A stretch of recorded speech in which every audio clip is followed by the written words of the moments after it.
Starting off the last part for the stroke video, we are going to discuss the physiotherapy interventions. This is chapter 21 from NPT. And in the last two parts for this book, we have covered up the anatomy, the physiology, the pathophysiology of stroke, how does the patient present, and then in what kind of manifestations does a stroke patient present. It's the ACA syndrome, the MCA syndrome, the PCA syndrome, the vertebral basilar artery syndrome. Then what are the stages of motor learning? What are the ways a patient present physically? We discuss the synergies.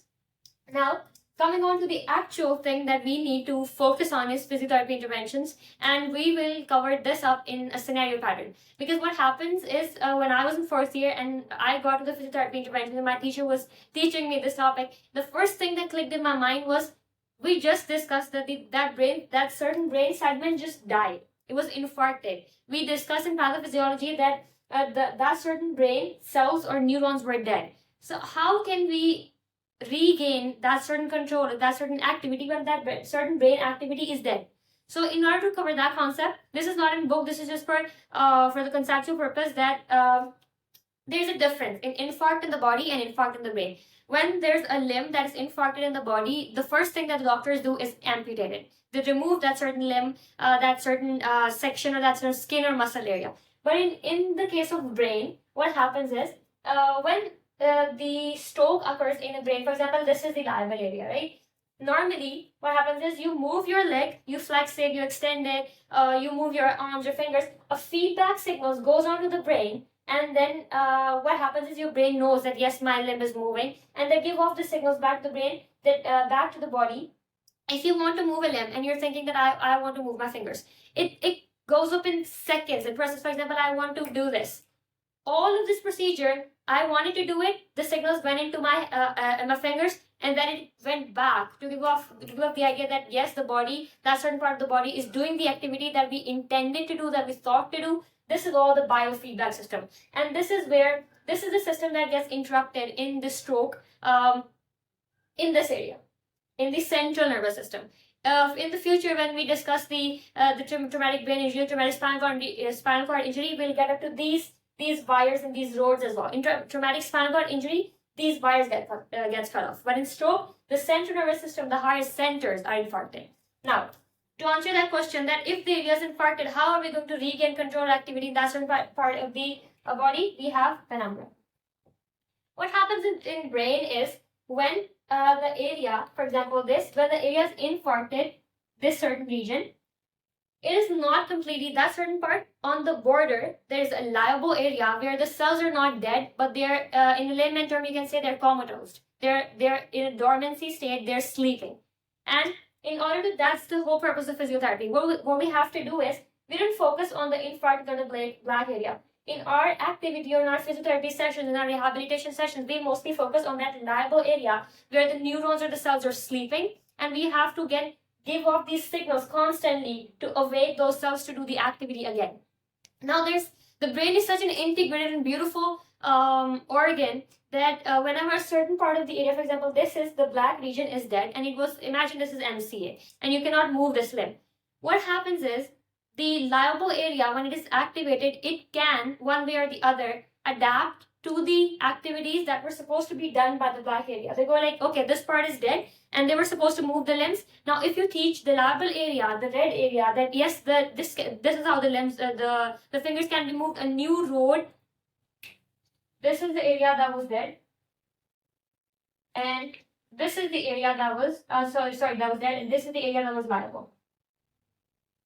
In physiotherapy rehabilitation, if you teach this brain segment how to do the work of the black infarcted area, a new roadmap or a new signal feedback system will be formed here, and you can regain the activity of the paralyzed limb. That's the whole purpose of penumbra, of physiotherapy interventions, and how we get a stroke person back on feet again, back in activity again. And this is the whole purpose, right? Now, I'll discuss there are like 4 to 5 huge sections in the book discussing how to cure spasticity, how to cure motor functioning, how to cure the skills training, how to start mobility, how to do the bed mobility, the transfers, etc. Before starting the physiotherapy interventions, what you need to focus on is transfers, bed mobility, the motor strategies, how do we get the body to move it again, right? Through this brain segment. I'll only discuss the top 5, and the back mobility and transfer is really hard to teach that on the board, and there are really good pictures in your book, so we'll switch around to the book when we get there. Okay, the first part is to improve motor skill.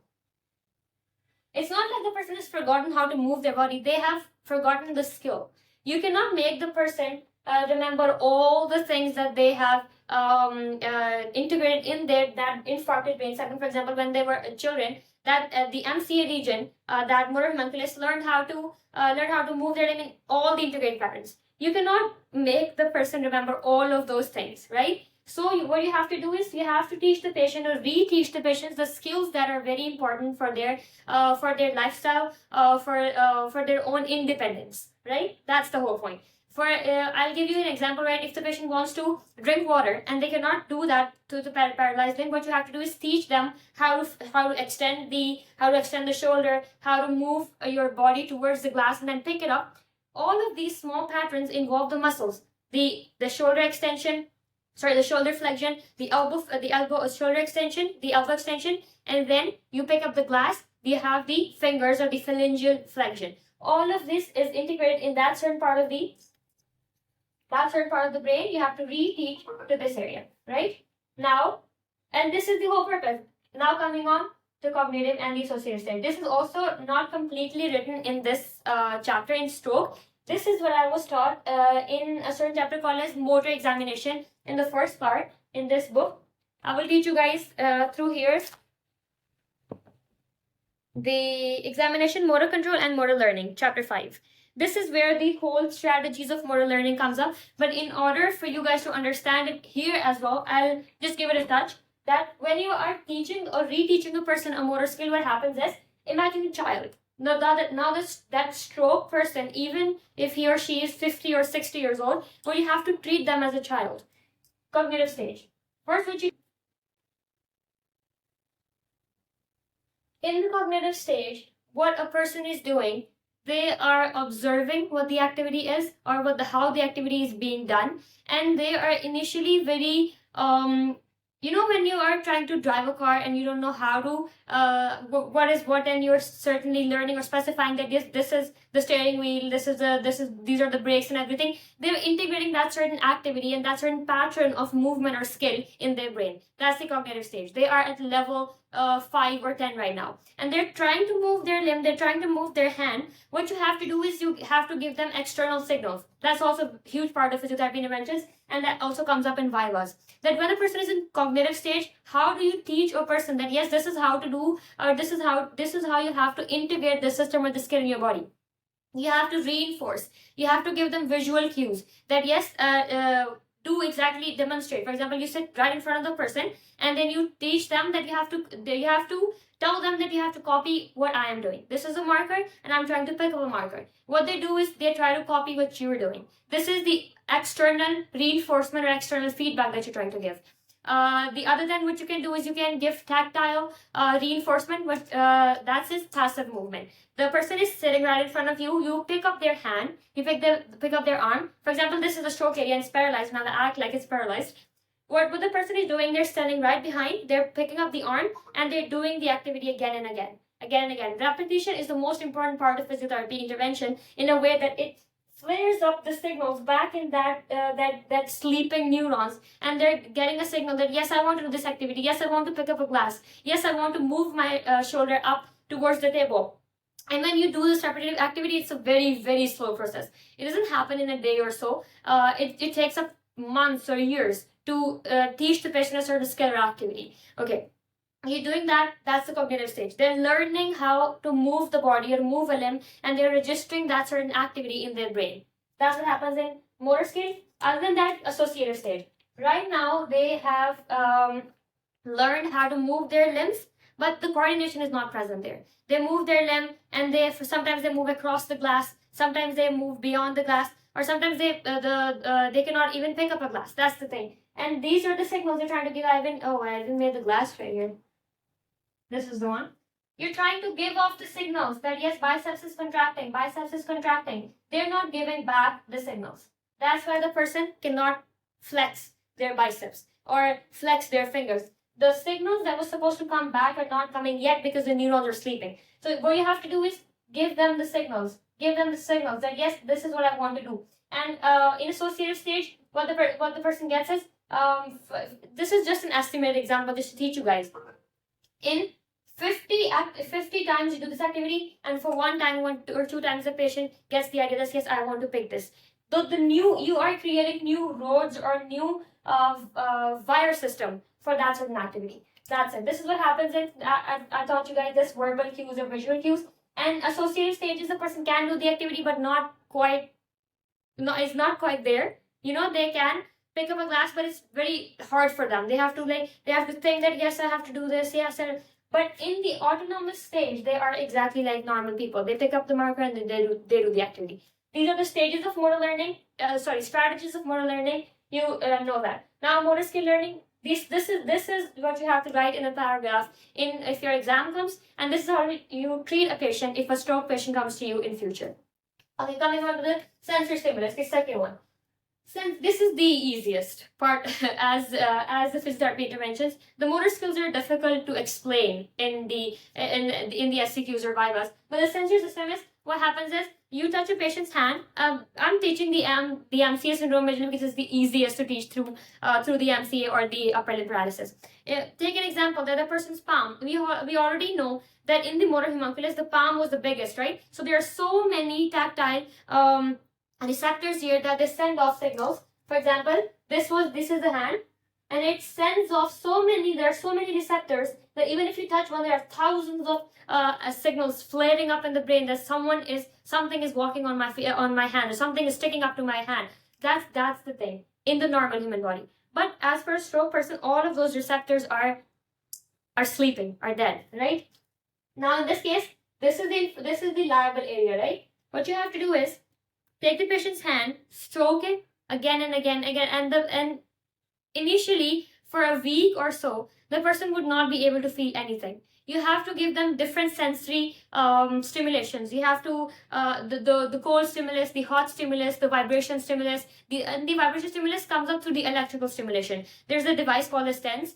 You apply it there, and there's the muscle contracting phase, and they do not know what the hell is happening because the brain area is not registering that activity because it's sleeping. The neurons that we're trying to activate are sleeping. That's what happens. But for a month, for 2 months, you have to give those sensory stimulus again and again, and those liable areas might wake up. That's the thing. We are not sure. In physiotherapy intervention, what happens is you're giving off signals with the hope that liable neurons might wake up. That's the thing. So you can give off the vibration signals, the cold, the pressure, the electrical, the nociceptive, and the thermal area. Now there was a thing written in the books that with lower limb paralysis, what you have to do is get the person on their feet. You have studied in this in physiology and anatomy as well, and in kinesiology as well, that this is a joint, right? This is a joint, this is knee joint. When you get the person on their feet, all of their weight is on their legs, right? So when this is a force that's being exerted through the weight onto the joint. There are small tiny proprioceptors within the joints that gives all the signals that yes, we are weight bearing, we are controlling this weight, the joints are being compressed, and that's how this is called as joint motion play. The GMP or the joint play in simple terms, you would have heard through your teachers. I really hope that this is a concept which you guys already know, because it's the most basic concept from second year, from first year in anatomy, that the joint play motion is how we get to know that yes, my joint is moving, yes, there's a weight being controlled onto the joints and being bored onto the joints, right? So through weight, if the person has lower limb paralysis, what you have to do is get them on their feet, and the proprioceptors in the initial stages they won't be active, but if you try to do that activity or that weight bearing again and again, those proprioceptors are also liable to get activated again, right? This is sensory stimulation. Okay, so we're coming up onto the third. This is the homonymous hemianopsia and unilateral neglect. Again, repetitive activity. Those certain now the homonymous hemianopsia we already know. I explained to you guys this in detail, that these are two eyes. In homonymous hemianopsia, the left or the right side, one of the two. This is the right side of both eyes, this is the left side of both eyes. Imagine the left side is paralyzed. What happens is if I am this is the huge empty room, right? Only my right side is registering this part of the room, and they're not registering this part. So what happens is they think that okay, this room is like this small. However, if my left side was also active, my left side was also able to see, they would have registered this area as well. So the eyes are okay, the local segments are okay, but the brain behind or the occipital lobe is disturbed, right? So if the eyes are okay, why are we not getting the signals? Why are we not able to look at this side of the room? You have to teach the patient that, because the things are fine, the organs are fine, they just don't know how to use them. They have forgotten how to use these organs, right? So what you have to do is, there are different ways to activate this segment. You can tape the area in a 360 angle. You can ask the patient to look at the tape from one side of the room to the other side of the room. In this way, when they turn their heads from this side towards the left side, they would be able, in the initial stages, it will be really hard for them. They go like, okay, the room is ended. Like, what you have to do on this side, there's no room on this side. They have to turn and then look through the right side. But what you have to do is, they have to stand straight and they have to move just their neck, their trunk. They cannot move their feet. That's how they will slowly, insidiously, after 2 to 3 months, after 1 to 2 months, they will start focusing that yes, the line is also going on to the left side, and I have explained it in huge detail. And there are so many ways you can do that. You can ask the patient to stand up and to move, and you can ask the patient to look at the moving person. He's moving from this side of the room to that side of the room. That's all about homonymous hemianopsia. You can use the tape. You can even use the ribbons. There can be ribbons floating around in all part of the. They can be a person floating around. Trunk rotation and head rotation we are discussing. This is the person standing, and they can only register this side of the room. What you have to do is, you have to take this area, the flooring, and you can ask the person to not move. They can only move their trunk, they can only move their head, and they have to view the this side of the room as well. And in this way, they'll go like, yes, okay, the left side, there's also a left side of the room, and there are people sitting there. There's a tape going to this side as well. And this is how you can avoid the unilateral neglect, the Fisher syndrome, and the homonymous hemianopsia. Okay, the fourth is very, very important. How do you fix spasticity? In the case of spasticity, can you guys, because we have, can you see up till CAMT? No, you can't.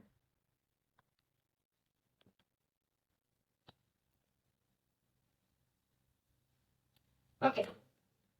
In this, to improve spasticity, there are certain techniques called as the PNF techniques, and this was one of the most favorite questions for the examiners, the external examiner especially. How do you operate with PNF system? What is its purpose? So the most important purpose of PNF techniques is to facilitate that muscle activity back to the brain that the person has forgotten, that the brain has forgotten. You have, through these techniques, you facilitate the brain to become active again, to wake up again. That's proprioceptive neuromuscular facilitation. So imagine there's we got off topic, come back to the topic, improve spasticity. This is your biceps. That has that is the muscle is pretty active. The muscle is fine. The blood supply, the joint play, everything is good. What is wrong with it? That the brain segment that was controlling the biceps is disrupted. I have explained in detail. Now this is spastic. In case of when the spasticity occurs, I really hope you know what spasticity is that the muscle tone is increased in a huge way, that if you try to stretch the muscles tendon might break.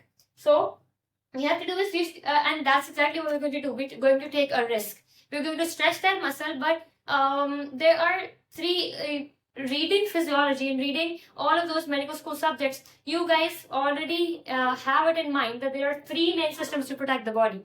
There are backup plans to protect the body. In this case, for example, this is the biceps, right? In the normal human body, we can discuss first. In a normal human body, what happens is, if you stretch the muscle beyond its limit, beyond its normal limit, what happens is there are certain structures called as Golgi tendon organs that sends off an initial signal to the brain that, oh my god, the muscle might rupture, the muscle might tear. What you have to do is, and they plead the brain to stop the contraction or the extension muscle activity. So the signals gets back to the muscle and the muscle relaxes. So the muscle fibers does not tear off. Who does this activity? The tendons, the Golgi tendon organs. For example, imagine this. You're contracting your muscle up to a certain stage, and when you're contracting the muscles, those muscles are being contracted, the tendons are being lengthened. When you contract, imagine this, there are two tendons. When you're contracting, the tendons are being stretched, but the muscles are contracting. Those tendons, when they're extremely stretched, they give off the signal back to the brain, oh my god, stop this muscle activity, stop this muscle contraction, because if they keep on going, I might tear off from the bone. The tendon might tear off from the bone, or the muscle fibers might tear off doing this activity. So we have to stimulate those GTOs, those Golgi tendon organs, because our muscle is already spastic. It's even in this state, my muscle is already spastic. What I have to do is I have to stretch that certain GTO, that certain tendon, that it will start to give off signals back to the brain that is liable and already dormant and sleeping, and they will try to give back the signals. Okay, this was spastic state, you stretched, you keep on stretching, you take it up to weeks, this activity, and you will see a huge drastic change that the spasticity is decreasing, because already we learn in the stages of motor learning that the spasticity usually decreases as well, but there are synergy patterns as well. So this is a huge integrated thing that when you're doing stretching, the GTOs try to stop the spasticity and relaxes the muscle. Alongside that, the spasticity is also decreasing in a very smooth way, because those stages of motor learning. That's it. You mobilize the joint and you stretch. There's another thing that they say, it's written in your book, that how do you, if the body is like that, how do you take the stretching pattern up till the end? Because it's really hard. You might break the muscle. So they say is, what you have to do is you have to do the rotation pattern. For example, in shoulder, you have to do is rotate and keep rotating, and then extend the arm slowly. For example, in the case of hands, if this is the spastic muscle, right? Rotate the joint activity, and then keep on doing the extension activity. In this way, the muscle will relax faster, and you can do the prolonged stretching. Yes, rhythmic rotation and prolonged stretching. I just explained to you guys, there's a PNF technique called as reverse inhibition. This can go up till long hours if I go into detail of PNF techniques, but I'll tell you guys in the stretching way, because decreasing spasticity is the most important or the most difficult task for physiotherapists with the stroke patients. What happens is, in a normal person, because we have to integrate all those things that were normal, because that pattern was also present in them before getting stroke. For example, if I'm doing this activity, you do not know that behind this certain activity, thousands of framework or the up and down feedback signals are going up. When you contract this muscle, your tricep muscles directly and automatically relaxes for this activity to occur. Because if this muscle doesn't relax, and both of these are contracted, both of these are contracted, you cannot produce the activity, right? So this is without you knowing. What happens is, when you try to contract the muscles, this muscle silently gives off a signal to the brain that yes, my other partner, my antagonist, is contracting. I have to relax for the activity to go smooth. So what you can do is, imagine that your biceps are right now your biceps are in spastic state. What you have to do is, you have to trick the muscle to give off the signal to relax itself. You can do this activity in an opposite way. You can contract the triceps, and this muscle unknowingly will give off a signal that yes, my antagonist is contracting, you have to relax me. You are using that certain reciprocal inhibition trick to relax this muscle. Our main purpose is to relax this muscle, right? The biceps. So you try to contract. Isometric contraction can also do the job. Isometrically contract or isotonically contract. And when this is contracting, the other one that is already abnormal tries to give off a signal, oh my god, my partner is contracting, my antagonist is contracting, relax me. You can use the GTO pattern, or you can use the reciprocal inhibition pattern to relax this muscle. That's it. That's the PNF technique, and we can also discuss this in detail in any other video, and the practical videos I'll make in future.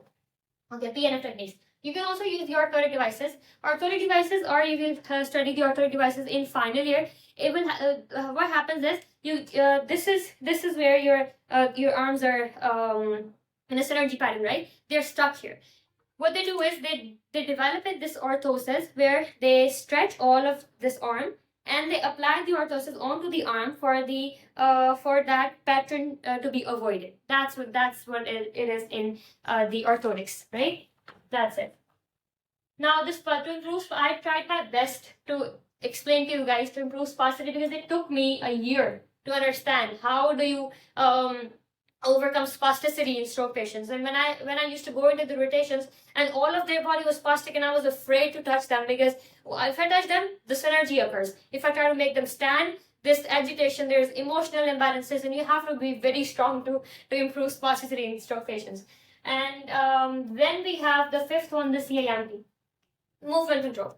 What happens is in stroke patients, when this part of their body is not moving and this is their normal hand, what they do is they avoid that part completely for their ease, for their you can say they want to make their life easy. What they do is they use the non-stroke side more and they avoid the stroke side to their best because they don't want to put in the effort to get back into a better lifestyle, to get back into independence. So CIMT is control induced movement training, I guess, or therapy. I don't know, I've forgotten the word. What happens is the person usually in their home, they want to pick up a glass. This is their paralyzed hand. What they do is they pick up a glass from the non-paralyzed hand.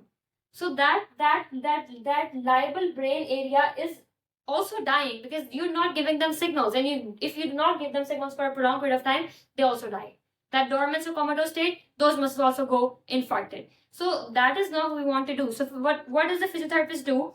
In initial stages, they cover up, or there are certain pads or there are certain gloves that they put on these hands. And if there's, for example, imagine this is a glove, right? This is a glove that we give off to the patient that you cannot move this hand. Whether you want to do any kind of activity, you want to pick up a glass, you want to pick up a remote or do certain activity, you want to write, you have to use this hand. And this hand is paralyzed. They cannot do the activity. It's very frustrating for a patient, but you have to make them understand that this is how the hand will initially move towards activity. So they try their best. They try to move that certain part of the region, that part of the body, and they try to do the activity. They try to pick up glass, try to pick up remote.